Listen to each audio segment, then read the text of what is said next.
Hi అండి, కుక్కర్లో కొబ్బరికాయ పెట్టండి, అద్భుతం జరుగుతుంది. అద్భుతమైన టిప్ తెలుసుకునే ముందు చిన్న రిక్వెస్ట్ అండి. ఫస్ట్ టైం మన ఛానల్ ఎవరైనా చూస్తూ ఉన్నట్లయితే ఒక్కసారి ప్రీవియస్ వీడియో చూసి మీకు నచ్చట్లేదు తప్పకుండా ఛానల్ని సబ్స్క్రైబ్ చేసుకోండి. ఇంకా మనం కొబ్బరి తీయాలంటే చాలా ఇబ్బంది పడుతూ కష్టపడుతూ ఉంటాం కదా, చాలా ఈజీగా ఇలాగా తీసేసుకోవచ్చు. ఇలా కుక్కర్లో కొన్ని వాటర్ పోసేసుకొని ఒక గిన్నె పెట్టుకుని దానిలో కొబ్బరికాయ పెట్టేసి ఒక విజిల్ రానిచ్చి పూర్తిగా చల్లారిన తర్వాత ఈ విధంగా కొబ్బరికాయ కొడితే ఈజీగా వచ్చేస్తుందండి.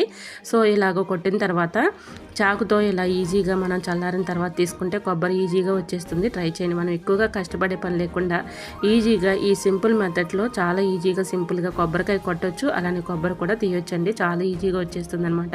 మనం కొబ్బరి ఎక్కువగా కాలుస్తూ ఉంటాం, కొబ్బరి చెప్పిన ఎటువంటి ఇబ్బంది ఏమీ లేకుండా ఇలా కుక్కర్లో ఒక గిన్నెలో కొన్ని వాటర్ పోసేసి ఈ విధంగా మనం కొద్దిగా ఒక విజిల్ వచ్చేసేంత వరకు కూడా విజిల్ రానిచ్చిన తర్వాత కొద్దిగా పూర్తిగా చల్లారిన తర్వాత ఈ విధంగా కొబ్బరికాయ కొట్టి కొబ్బరి తీసుకోవచ్చు. ట్రై చేయండి. కొబ్బరి కూడా ఎక్కువ రోజులు నిల్వ ఉండడానికి డీప్ ఫ్రిడ్జ్లో పెట్టుకున్నాం అనుకోండి ఎక్కువ రోజులు స్టోర్ ఉంటుంది. ఇంకా సెకండ్ టిప్ని తెలుసుకుందాం.